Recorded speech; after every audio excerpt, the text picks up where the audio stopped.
troisième jour de cette semaine, chers amis de la plume et du papier. Mesdames, Messieurs, bonjour. Le sujet occupe la plupart des manchettes ce matin. Mort du député du coronavirus, Vlavonu soumet tout le Parlement au dépistage et corse les mesures. L'information est donnée ce matin par le quotidien L'événement précis de Gérard Agoyon.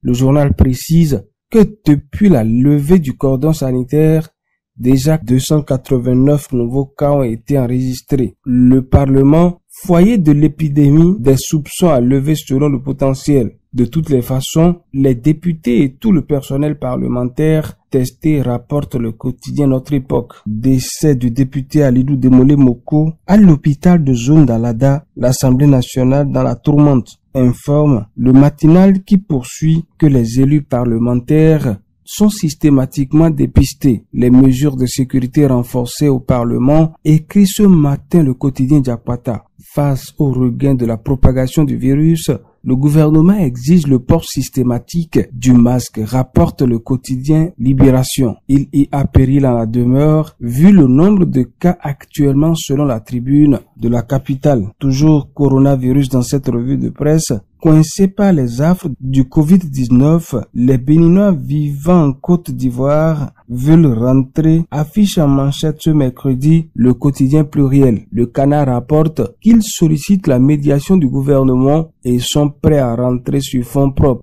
Autre volet de l'actualité ce matin, recrutement de 8000 jeunes diplômés sans emploi, projet PSI, Talon amorce la courbe descendante du chômage au Bénin selon Diapata. Pour le Clairon, 2000 jeunes diplômés placés dans les entreprises chaque année. Pendant ce temps, des enseignants réclament des primes impayées depuis 3 ans. Pluriel donne l'information et partage avec les lecteurs la lettre ouverte adressée au président Talon. À Porto Novo, c'est un réseau de vol et de recel de motos qui a été démantelé. Décentralisation ce matin, le maire Arwandinou engage les 9 chefs d'arrondissement pour le combat du développement, écrit l'événement précis. Le CA Anago Kouta, pendant ce temps, prenait officiellement les rênes dans la liesse populaire de l'arrondissement de Katagon, informe Pluriel. Selon le Canard, des engagements et promesses ont été faits pour le développement de leur arrondissement. Ainsi va l'actualité ce matin, selon les Canards au pays. Merci à toutes et à tous. À demain si Dieu le veut pour notre numéro de la revue de presse.